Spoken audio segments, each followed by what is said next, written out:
But Uganda paid, and the community paid. So we don't have enforcing powers. But surprisingly, and what is very important to us, is that partner states are implementing the judgment of this court. It's very important for this court to bring its services closer to the people, for the people to understand its mandate and also make good use of it. For the people of Uganda, the headquarters of the community is far. It is in Arusha, but now there's an opportunity for the court to sit in Uganda for 1 month to determine cases from all over the region.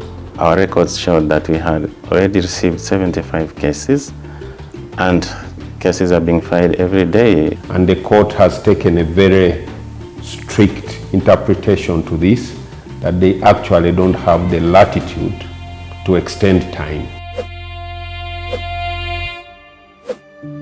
The East African Court of Justice, EACJ, is the judicial arm of the community established under Article 9 of the Treaty for the Establishment of the East African Community. Its role is to ensure the adherence to law in the interpretation and application of and compliance with the Treaty of the EAC.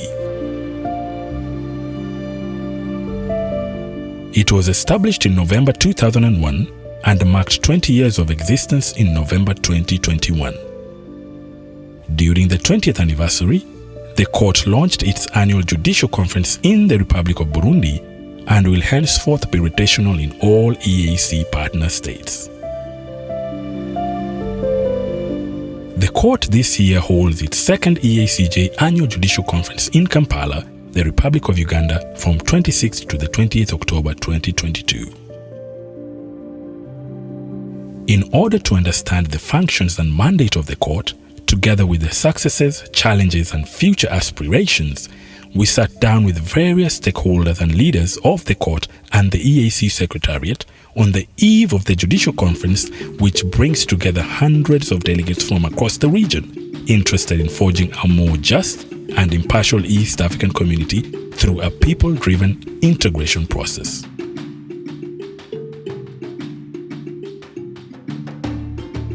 Let me first start by underlining the famous James Katabazi case.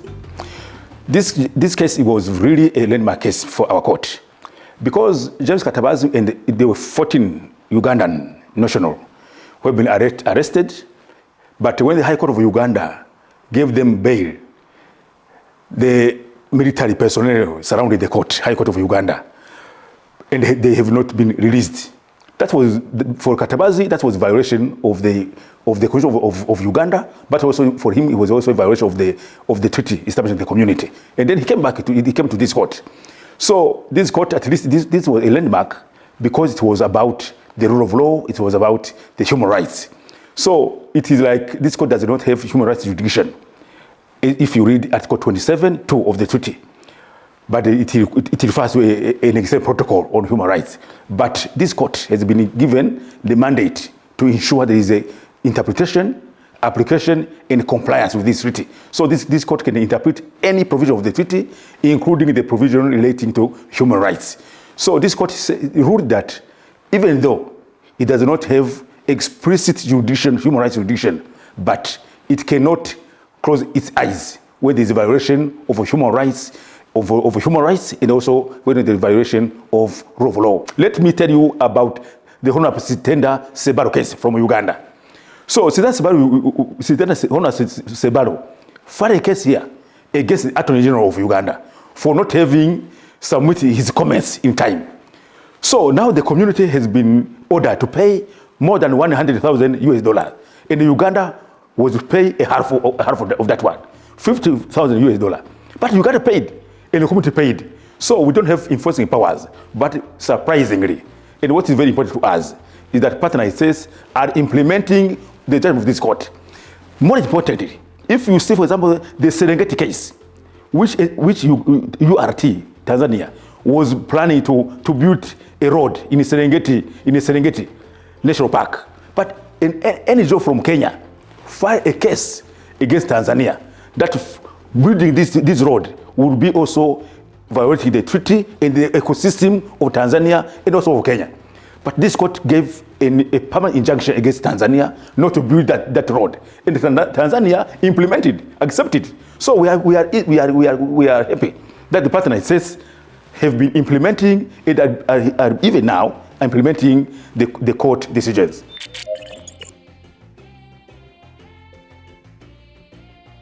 The government of Uganda is under obligation to enforce all decisions of the East African Court of Justice. This office, the Attorney General's office, is under obligation. It is the Chief Government Advisor, so it is under obligation to make sure that the government is well advised, and that the decisions of the court are put in effect, that the Constitution is not breached, or that the treaty is fully adhered to. The jurisprudence of the court has continued to grow through the following cases the court has determined this year. Martha Karua case versus the Attorney General of Kenya, the Attorney General of Rwanda versus Union Trade Center UTC, Niyongabo Theodore and others versus the Attorney General of Burundi, Stephen Kalali versus the Attorney General of Rwanda. The East African Court of Justice, on marking its 20th anniversary, launched the annual rotation November court sessions. These court sessions will be held annually on a rotational basis in every East African partner state. The purpose of this rotation of our court is to ensure that we bring our court closer to the people. As you would understand, integration in East Africa is a people-centered integration, and that is why it's very important for this court to bring its services closer to the people, for the people to understand its mandate and also make good use of it. East African Court of Justice has 5 sub-registries in 5 partner states. These sub-registries were established in 2012. They're in the Republic of Uganda, Kenya, Tanzania, Rwanda, and Burundi. Why the sub-registries were established is to reduce the burden of costs and traveling to file cases in Arusha. Before the establishment of the sub-registry, litigants used to go to Arusha to file cases. But now, each country has a partner state where cases are filed. And to file a case in East African Court of Justice sub-registry, you just need to be a resident of the East African partner state. For example, we receive cases in Kampala. Cases are received from South Sudan and Rwanda, then Burundi. In the sub-registry, the officer who is in the sub-registry receives cases from litigants, verify them if they meet the requirements of the rules of the court. It is received stamped, then it is transmitted to Arusha through case management system, where cases are scanned, enter into a system. And at the time it is done, all cases are in Arusha. At the time you click a button, the cases are in Arusha. The use of technology has continued to advance the East African Court of Justice. The court has been rated as the first court in Africa to go online during COVID-19, and the court handled many matters even more than the physical sessions, and hence enhanced access to justice. I'm the chairman of the ICT committee of the court. That is the main policy organ that advises the president and the court on the use of technology. At the time when I joined, the court was really running a very manual and analog process. That is to say that judges had to write the proceedings as the evidence was being given or as the lawyers were submitting on their cases, and also it was not possible to have court without the people being physically in Arusha. So what the committee decided to do was, first of all, do an assessment of all partner states to see the level of preparedness that were in the partner states.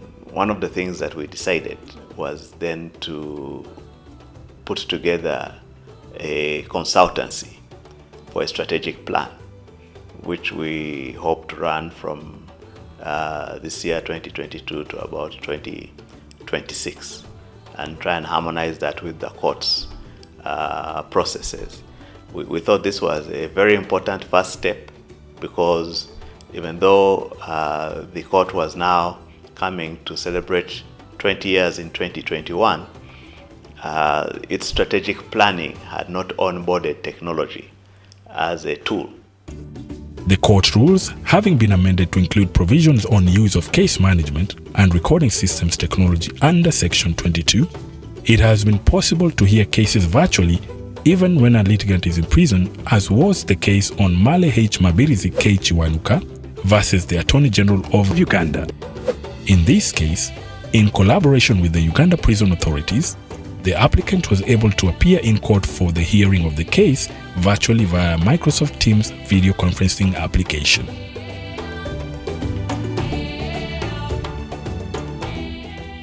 Our registries are busy, and just yesterday I got notification that there are cases filed in different sub-registries, and therefore that number 75 is likely to go up. And as I said, I would not be shocked to see that we have close to 100 cases. I think the starting point to what the Secretary General should or can do to reduce disputes and to ensure that integration is seamless is, one, to recall that under Article 4, Sub-Article 3 of the treaty establishing the East African Community, the Secretary General represents the community as a body corporate. And in the same treaty, under Article 71, the Secretariat has been given a lot of mandate, and you are aware that the Secretariat is headed by the Secretary General. So under Article 71, the broad functions of the Secretariat, and my view is that if these functions are implemented, they are pursued to the letter, then there is a very high likelihood that litigation and the cases against the Secretary General will reduce. One of the functions given to the Secretariat under Article 71 of the treaty is the power to investigate, carry out research on matters affecting the community. So clearly the thinking is that if Article 71 is invoked to the letter, many matters that affect the community and would inevitably end up in litigation against the Secretary General would be mitigated and would be addressed at that level. We need to amend the treaty so that the judges are full-time, because now they operate part-time. So part of the year they are there, part of the year they are not there. But litigation does not stop, because more and more interest is being taken into the affairs of integration. So we need to amend the treaty and appoint permanent judges of the EAC.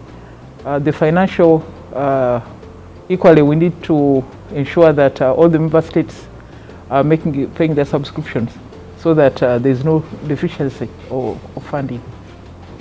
For the people of Uganda, the headquarters of the community is far. It is in Arusha, but now there's an opportunity for the court to sit in Uganda for 1 month to determine cases from all over the region.